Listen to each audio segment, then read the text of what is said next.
Hello दोस्तों, स्वागत है आपका मेरे यूट्यूब चैनल परीक्षा प्लान में। तो कैसे हैं आप लोग? आई होप अच्छे होंगे।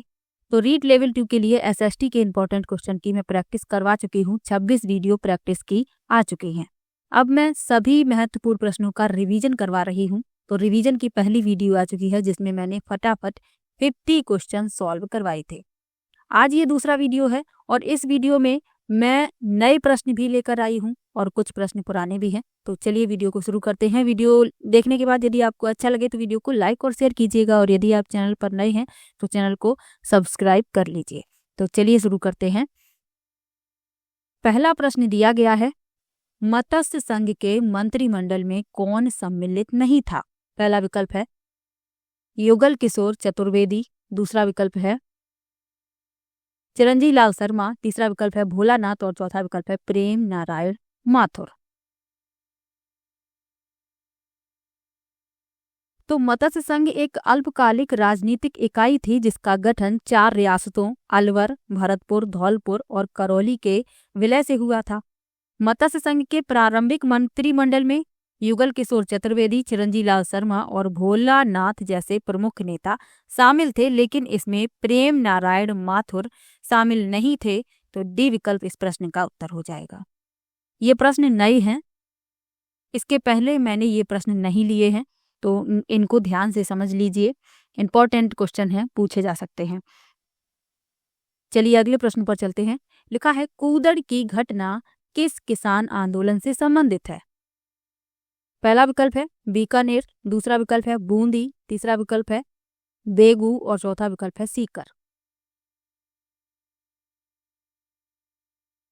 तो कूदड़ की घटना सिकार किसान आंदोलन से जुड़ी हुई है और इसमें पूछा गया है किस किसान आंदोलन से संबंधित है, तो ये सीकर किसान आंदोलन से संबंधित है। डी विकल्प इसमें सही हो जाएगा।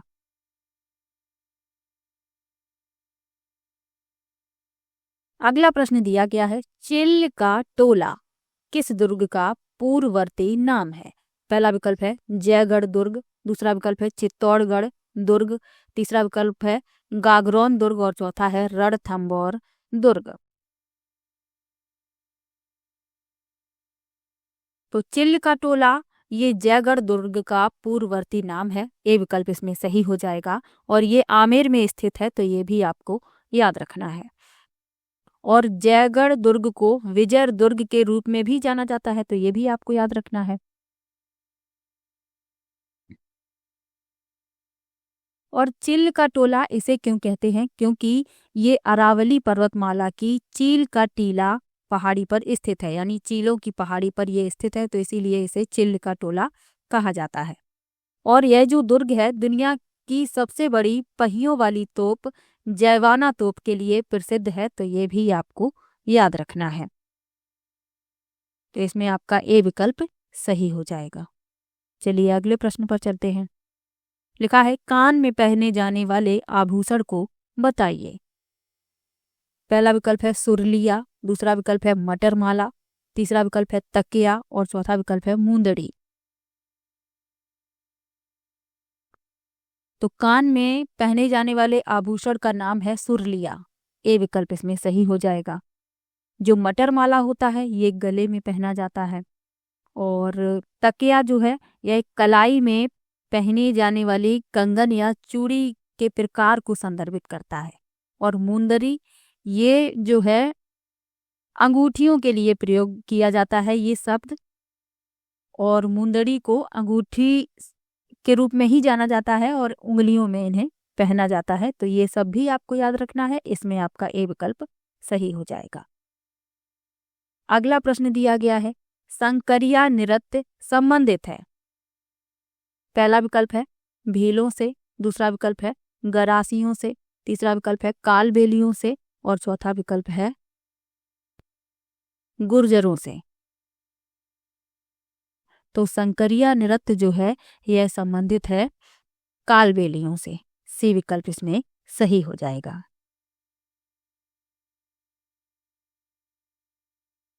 चलिए अगले प्रश्न पर चलते हैं। अगला प्रश्न दिया गया है, नेमिनाथ 12 मासा के रचयिता हैं। पहला विकल्प है सुमतिगढ़ी, दूसरा विकल्प है पलहड़, तीसरा विकल्प है राजशेखर सूरी और चौथा है जिनदत्त सूरी। तो नेमिनाथ बारहमासा के रचयिता हैं पल्हड़। बी विकल्प इसमें सही हो जाएगा। और इन्हें जैन साहित्य में अपने योगदान के लिए जाना जाता है, तो ये भी आपको याद रखना है। डी विकल्प इसमें सही है। और जो बारहमासा है एक काव्य रूप है जो वर्ष के 12 महीनों का वर्णन करता है, तो ये भी आपको याद रखना है। चलिए अगले प्रश्न पर चलते हैं। अगला प्रश्न दिया गया है और अच्छा प्रश्न है, इंपॉर्टेंट प्रश्न है। लिखा है 1857 ईस्वी के प्रथम स्वतंत्रता संग्राम में अंग्रेजों के विरुद्ध झांसी की रानी लक्ष्मीबाई और तात्या टोपे को अपनी सेना के वेतन और रसद हेतु धन किसने उपलब्ध करवाया? पहला विकल्प है डूंग जी जवाहर जी, दूसरा विकल्प है सेठ अमरचंद बाठिया, तीसरा विकल्प है कुंवर दीप सिंह और चौथा है महाराजा मान सिंह। तो इस प्रश्न में आपका बी विकल्प सही है, सेठ अमरचंद बाठिया। तो ये झांसी के एक धनी और प्रभावशाली व्यापारी थे और उन्होंने 1857 के विद्रोह के दौरान रानी लक्ष्मीबाई और तात्या टोपे की आर्थिक मदद की थी। उन्होंने योगदान में सैनिकों के वेतन का भुगतान और रसद की व्यवस्था की थी, तो ये आपको याद रखना है। इसमें आपका बी विकल्प सही हो जाएगा।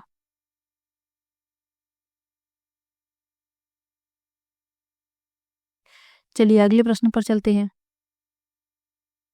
लिखा है पाठक ने किस समाचार पत्र के माध्यम से बिजोलिया कृषक आंदोलन को अन्य भारतीय समाचार पत्रों तक पहुंचाया? अगला प्रश्न दिया गया है पाठक ने किस समाचार पत्र के माध्यम से बिजोलिया कृषक आंदोलन को अन्य भारतीय समाचार पत्रों तक पहुंचा दिया? पहला विकल्प है प्रताप, दूसरा विकल्प है राजस्थान केसरी, तीसरा विकल्प है नवीन राजस्थान और चौथा है प्रभात। तो पाठक जो थे ये बिजोलिया किसान आंदोलन के प्रमुख नेता थे, जिनका उद्देश्य राजस्थान के बिजोलिया में किसानों की शिकायतों को दूर करना था। उन्होंने पूरे भारत में आंदोलन के लिए जानकारी फैलाने और समर्थन जुटाने के लिए प्रताप समाचार पत्र का उपयोग किया, तो इसमें आपका ए विकल्प सही हो जाएगा। अब एक प्रश्न और पूछा जाता है कि प्रताप के संपादक कौन थे? तो गणेश शंकर विद्यार्थी थे, ये भी आपको साथ में याद रखना है। और बिजोलिया किसान आंदोलन एक महत्वपूर्ण कृषि विद्रोह था जो 20वीं सदी की शुरुआत में राजस्थान के बिजोलिया क्षेत्र में हुआ था, तो ये भी आपको याद रखना है। और जो ये पाठक हैं इनका पूरा नाम है विजय सिंह पाठक।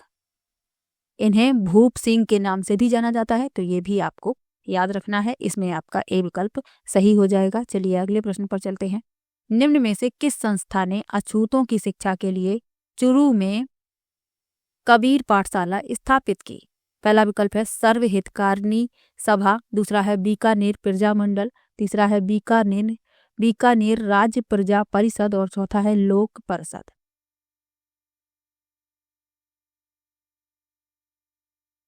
तो इस प्रश्न में आपका ए विकल्प सही हो जाएगा, सर्वहितकारिणी सभा। तो यह चुरू में स्थापित एक संस्था थी जिसका उद्देश्य समाज के वंचित वर्गों के उत्थान के लिए था, तो इसमें ए विकल्प सही है। चलिए अगले प्रश्न पर चलते हैं। लिखा है भीलों में धर्म सुधार के लिए भगत पंथ की स्थापना किसने की? पहला विकल्प है मोतीलाल तेजावत, दूसरा विकल्प है गोविंद गुरु, तीसरा विकल्प है विजय सिंह पथिक और चौथा विकल्प है सीताराम दास। तो भीलों में धर्म सुधार के लिए भगत पंथ की स्थापना की गोविंद गुरु ने। बी विकल्प इसमें सही हो जाएगा। गोविंद गुरु एक सामाजिक और धार्मिक सुधारक थे जिन्होंने राजस्थान और गुजरात में भील समुदाय के बीच काम किया, तो ये आपको याद रखना है। और भीलों में धार्मिक और सामाजिक सुधार लाने के लिए भगत पंथ आंदोलन की स्थापना की।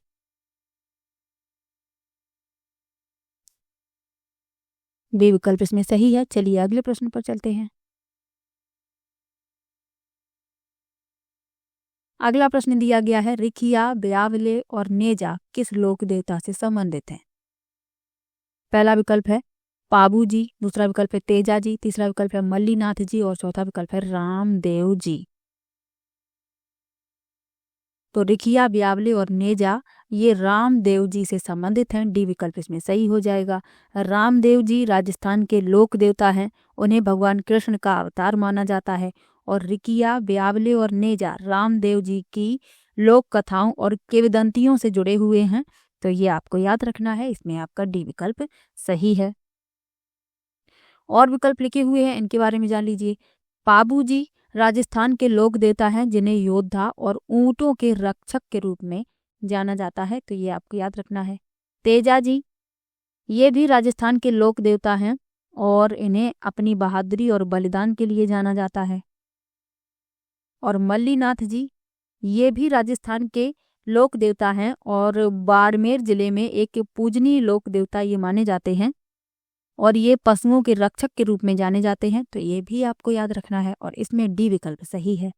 चलिए अगले प्रश्न पर चलते हैं। लिखा है झाला हवेली किस किले में अवस्थित है? पहला विकल्प है कोटा, दूसरा विकल्प है बूंदी, तीसरा विकल्प है झालावाड़ और चौथा विकल्प है बीकानेर। तो झाला हवेली कोटा में स्थित है। इसमें पूछा गया है किस किले में स्थित है, तो कोटा में जो किला है उसमें ये स्थित है झाला हवेली। ए विकल्प इसमें सही हो जाएगा।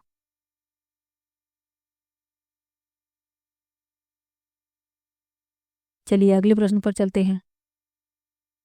तुलसी नामक आभूषण महिलाओं द्वारा में पहना जाता है। पहला विकल्प है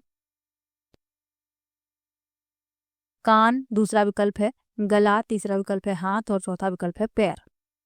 तो तुलसी नामक जो आभूषण होता है ये पहना जाता है गले में। तो इसमें आपका बी विकल्प सही हो जाएगा। चलिए अगले प्रश्न पर चलते हैं।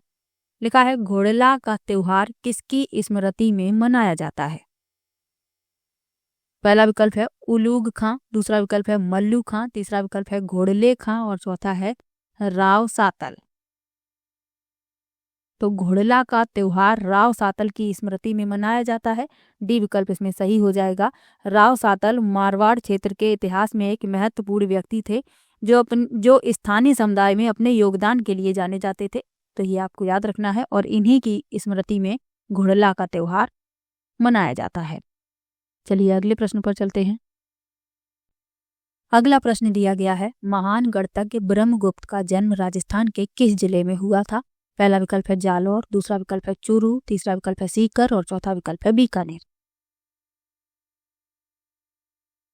तो 7वीं शताब्दी के भारतीय गणितज्ञ और खगोल शास्त्री ब्रह्मगुप्त ने गणित और खगोल विज्ञान दोनों पर कुछ महत्वपूर्ण रचनाएं लिखी हैं और इनका जन्म जालौर जिले के भीनमाल कस्बे में हुआ था। तो ए विकल्प इसमें सही हो जाएगा।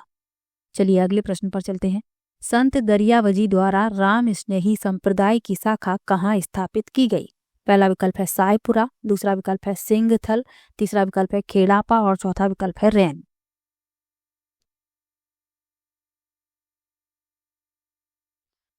तो संत दरियावजी मध्यकालीन युग के प्रसिद्ध राजस्थानी कवि थे और राम स्नेही संप्रदाय की शाखा की स्थापना की गई रैन में। डी विकल्प इसमें सही हो जाएगा। चलिए अगले प्रश्न पर चलते हैं। निम्नलिखित में से कौन सा वाद्य यंत्र बांसुरी की तरह होता है? पहला विकल्प है अलगोजा, दूसरा विकल्प है भापंग, तीसरा विकल्प है रावण हत्ता और चौथा विकल्प है तंदूरा। तो इस प्रश्न में आपका ए विकल्प सही हो जाएगा, अलगोजा। अलगोजा बांस से बना एक तार वाला वाद्य यंत्र है। यह राजस्थान का प्रमुख लोक वाद्य यंत्र है। तो ये भी आपको याद रखना है और ये बांसुरी की तरह से दिखता है। तो ए विकल्प इसमें सही है, अलगोजा। चलिए अगले प्रश्न पर चलते हैं। भंड-देवरा मंदिर किस जिले में स्थित है? पहला विकल्प है बूंदी, दूसरा विकल्प है कोटा, तीसरा विकल्प है झालावाड़ और चौथा विकल्प है बारां।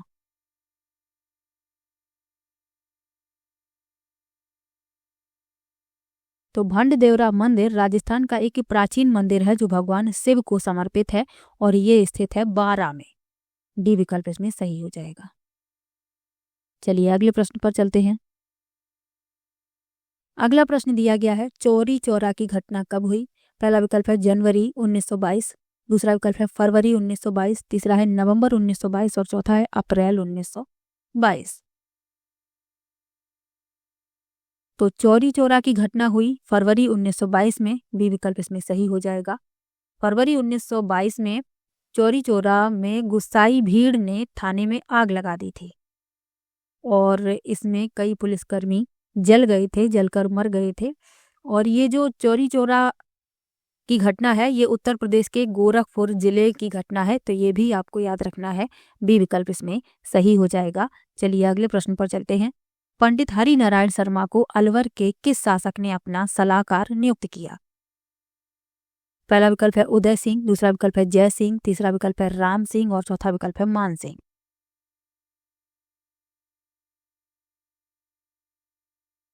तो हरि नारायण शर्मा स्वतंत्रता संग्राम के अग्रदूत थे और इसमें पूछा गया है कि अलवर के किस शासक ने अपना सलाहकार उन्हें नियुक्त किया था? तो जय सिंह ने। बी विकल्प इसमें सही हो जाएगा।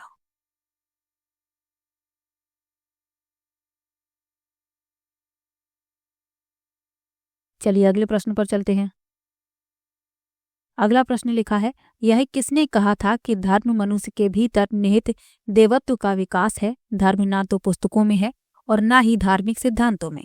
पहला विकल्प है राजा राम मोहन राय, दूसरा विकल्प है स्वामी दयानंद सरस्वती, तीसरा विकल्प है स्वामी विवेकानंद और चौथा विकल्प है दादू दयाल।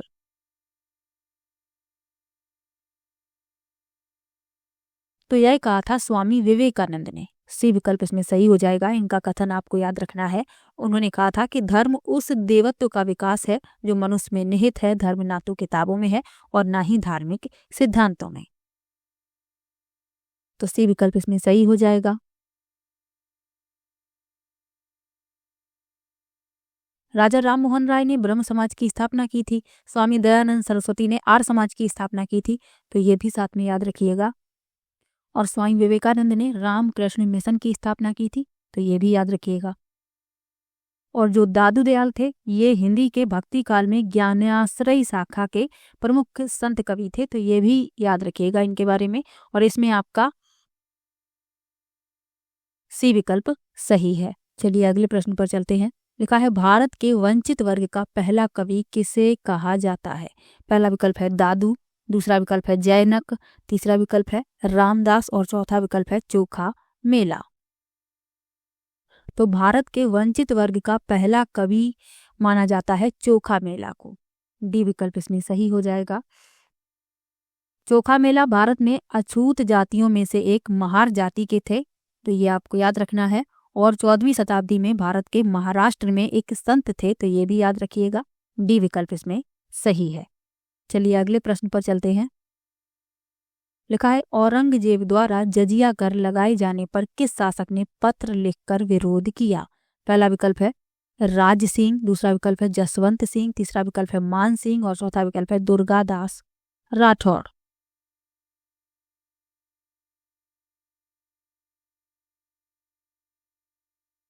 तो मेवाड़ के राणा राज सिंह ने औरंगजेब द्वारा जजिया कर लगाने का विरोध करते हुए एक पत्र लिखा था, तो ये विकल्प इसमें सही हो जाएगा। चलिए अगले प्रश्न पर चलते हैं। डूंग जी व जवाहर जी ने किन राज्यों की सेवा के विरुद्ध संघर्ष किया? पहला विकल्प है बीकानेर व जोधपुर, दूसरा विकल्प है भरतपुर व जोधपुर, तीसरा विकल्प है भरतपुर व बीकानेर और चौथा विकल्प है उदयपुर व बांसवाड़ा।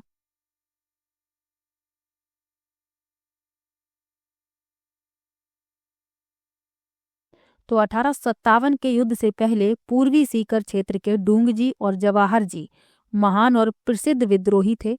उन्होंने बीकानेर और जोधपुर ब्रिटिश सेना के खिलाफ लड़ाई लड़ी, तो इसमें आपका ए विकल्प सही हो जाएगा, बीकानेर व जोधपुर। चलिए अगले प्रश्न पर चलते हैं।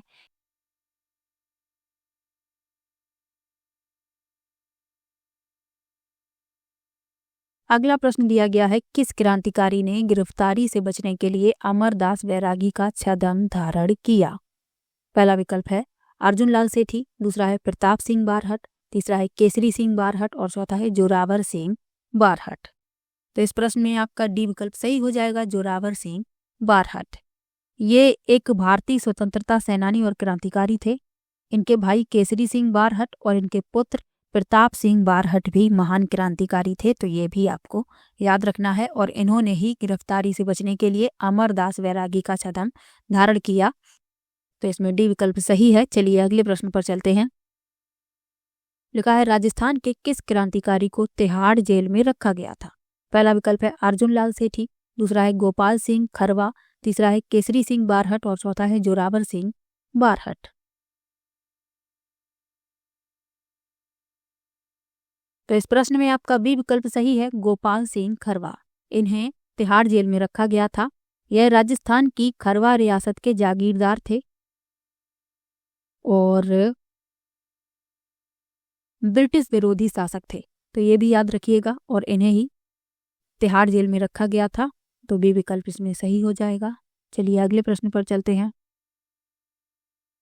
किस छतरी को शेखावटी की सबसे बड़ी छतरी माना जाता है? पहला विकल्प है राम गोपाल पोद्दार की छतरी, दूसरा विकल्प है कल्याण सिंह की छतरी, तीसरा विकल्प है हरदयाल सिंह की छतरी और चौथा है गोपाल सिंह की छतरी। तो छतरी यानी कि ऊंचा गुंबद के आकार का मंडप।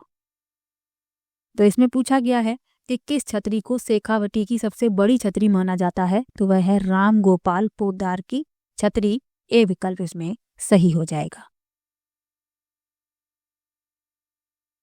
और यह शेखावटी की सबसे बड़ी छतरी है और इसे पोद्दारों ने बनवाया था, यह भी आपको याद रखना है। चलिए अगले प्रश्न पर चलते हैं। अगला प्रश्न दिया गया है किस मुगल सम्राट के शासनकाल को हिंदी साहित्य का स्वर्ण काल कहा जाता था? पहला विकल्प है औरंगजेब, तीसरा विकल्प है अकबर, तीसरा विकल्प है जहांगीर और चौथा विकल्प है शाहजहां। तो इस प्रश्न में आपका बी विकल्प सही है, अकबर। अकबर के काल में कई लेखकों ने हिंदी साहित्य के क्षेत्र में योगदान दिया और अकबर के शासनकाल को ही हिंदी साहित्य का स्वर्ण काल कहा जाता था, तो ये याद रखना है। पूछा जा चुका है, ये प्रश्न 2011 वाले पेपर में पूछा गया था। बी विकल्प इसमें सही है। चलिए अगले प्रश्न पर चलते हैं। 6 बार भारत आने वाला फ्रांसीसी यात्री कौन था? पहला विकल्प है मेनुची, दूसरा विकल्प है बर्नियर, तीसरा विकल्प है थावेनोट और चौथा विकल्प है टेवर्नियर। तो 6 बार भारत आने वाला फ्रांसीसी यात्री था टेवर्नियर। डी विकल्प इसमें सही हो जाएगा। और इनकी पुस्तक का नाम और याद रखना है, ट्रेवल्स इन इंडिया। ये पुस्तक भी पूछी जाती है, तो इसका नाम याद रखिएगा, ट्रेवल्स इन इंडिया। चलिए अगले प्रश्न पर चलते हैं। लिखा है अबुल फजल ने आईने अकबरी में मनसबदारों के कितने पदों का उल्लेख किया है? पहला विकल्प है 22, दूसरा विकल्प है 33, तीसरा विकल्प है 44 और चौथा विकल्प है 66। तो मनसबदार सेना के सेनापति और उच्च नागरिक अधिकारी होते थे और अबुल फजल ने आईने अकबरी में मनसबदार के 66 पदों का उल्लेख किया है, तो डी विकल्प इसमें सही हो जाएगा। चलिए अगले प्रश्न पर चलते हैं। कानपुर में प्रथम स्वतंत्रता संग्राम के नेता कौन थे? पहला विकल्प है तात्या टोपे, दूसरा विकल्प है लक्ष्मीबाई, तीसरा विकल्प है नाना साहब और चौथा विकल्प है कुंवर सिंह। तो कानपुर में प्रथम स्वतंत्रता संग्राम के नेता थे नाना साहेब। सी विकल्प इसमें सही हो जाएगा। नाना साहिब बाजीराव द्वितीय के दत्तक पुत्र थे, तो ये भी आपको याद रखना है। चलिए अगले प्रश्न पर चलते हैं। लिखा है 1857 के दौरान लिखे गए माझा प्रवास के लेखक कौन थे? पहला विकल्प है विष्णु भट्ट गोडसे, दूसरा विकल्प है सीताराम पांडे, तीसरा विकल्प है नरगेट और चौथा विकल्प है मंगल पांडे।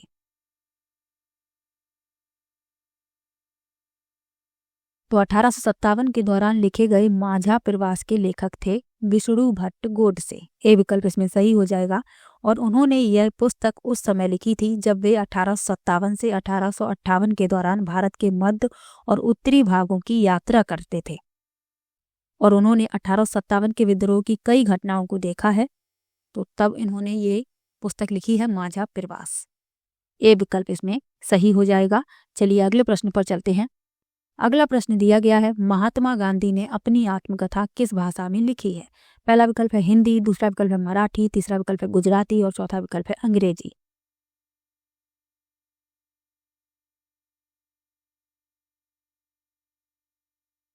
तो महात्मा गांधी की आत्मकथा है the story of my experiments with truth. ये गुजराती भाषा में लिखी गई है। सी विकल्प इसमें सही हो जाएगा। चलिए अगले प्रश्न पर चलते हैं। ब्रिटिश संसद ने किस वर्ष कानून पारित किया जिसके माध्यम से ईस्ट इंडियन कंपनी से समग्र अधिकार ले लिए गए? पहला विकल्प है 1858, दूसरा है 1859, तीसरा है 1860 और चौथा है 1861। तो इस प्रश्न में आपका ए विकल्प सही है 1858। 1858 के भारत सरकार अधिनियम के बाद ईस्ट इंडियन कंपनी ने अपनी सभी प्रशासनिक शक्तियों को खो दिया और इसकी भारतीय संपत्ति और सशस्त्र बलों को क्राउन द्वारा ले लिया गया। तो ये आपको याद रखना है, ए विकल्प इसमें सही है। चलिए अगले प्रश्न पर चलते हैं। भारत के संविधान को अंगीकृत किया गया था। पहला विकल्प है 15 अगस्त 1947, दूसरा है 26 जनवरी 1950, तीसरा है 26 नवंबर 1949 और चौथा है 26 जुलाई 1950। तो भारत के संविधान को अंगीकृत किया गया था 26 नवंबर 1949 को और लागू किया गया था 26 जनवरी 1950 को। दोनों ही बातें में अंतर आपको याद रखना है और दोनों ही तारीखें भी आपको याद रखनी है। यदि पूछा जाए कि कब लागू किया गया 26 जनवरी 1950 और कब अंगीकृत किया गया या कब अपनाया गया तो 26 नवंबर 1949। चलिए अगले प्रश्न पर चलते हैं। भारत के संविधान के भाग 4 अनुच्छेद 51A में कितने मौलिक कर्तव्यों का उल्लेख किया गया है? पहला विकल्प है 10, दूसरा विकल्प है 12, तीसरा विकल्प है 15 और चौथा विकल्प है 11।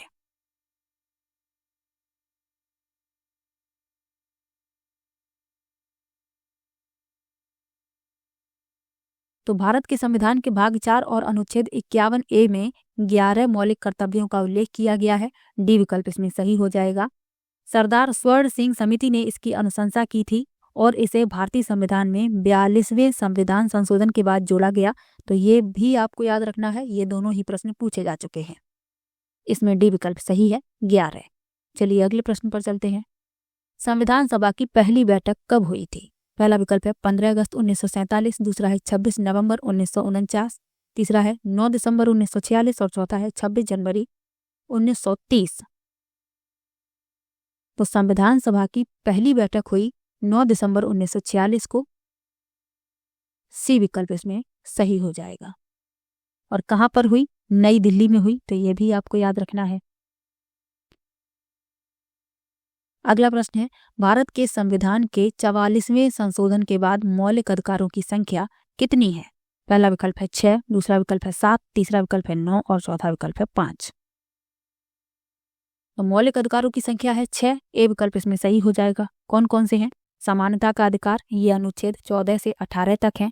स्वतंत्रता का अधिकार अनुच्छेद 19 से 22 तक है। शोषण के विरुद्ध अधिकार अनुच्छेद 23 से 24। धर्म की स्वतंत्रता का अधिकार अनुच्छेद 25 से 28। सांस्कृतिक और शैक्षिक अधिकार अनुच्छेद 29 से 30 और संवैधानिक उपचार का अधिकार अनुच्छेद 32। तो ये भी साथ में आपको याद रखना है। ए विकल्प इसमें सही है। चलिए अगले प्रश्न पर चलते हैं। अगला प्रश्न दिया गया है, भारत के संविधान की विशेषता इनमें से क्या नहीं है? पहला विकल्प है लोकतांत्रिक व्यवस्था, दूसरा है मौलिक अधिकार और कर्तव्य, तीसरा है हर नागरिक की रोजगार गारंटी और चौथा है स्वतंत्र न्यायपालिका। तो भारत के संविधान की विशेषता नहीं है हर नागरिक की रोजगार गारंटी। सी विकल्प इस प्रश्न का उत्तर हो जाएगा।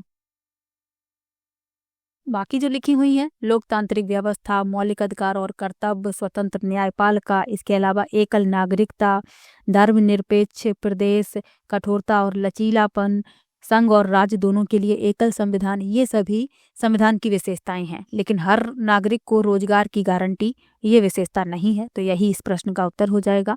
चलिए अगले प्रश्न पर चलते हैं। राजस्थान से निर्वाचित लोकसभा सदस्यों की संख्या कितनी है? पहला विकल्प है 21, दूसरा विकल्प है 26, तीसरा विकल्प है 30 और चौथा है 25। तो राजस्थान से निर्वाचित लोकसभा सदस्यों की संख्या है 25। डी विकल्प इसमें सही हो जाएगा। तो आज की वीडियो में मैंने कुल 40 प्रश्न लिए थे। किसी भी प्रश्न में आपको डाउट हो आप कमेंट बॉक्स में जरूर लिखिएगा। कुछ पुराने प्रश्न थे, कुछ नए प्रश्न भी शामिल किए हैं। तो किसी भी प्रश्न में आपको डाउट हो आप कमेंट में ज़रूर बताइएगा, और वीडियो कैसा लगा ये भी कमेंट बॉक्स में ज़रूर लिखिएगा। मिलते हैं नेक्स्ट वीडियो में, तब तक के लिए बाय बाय।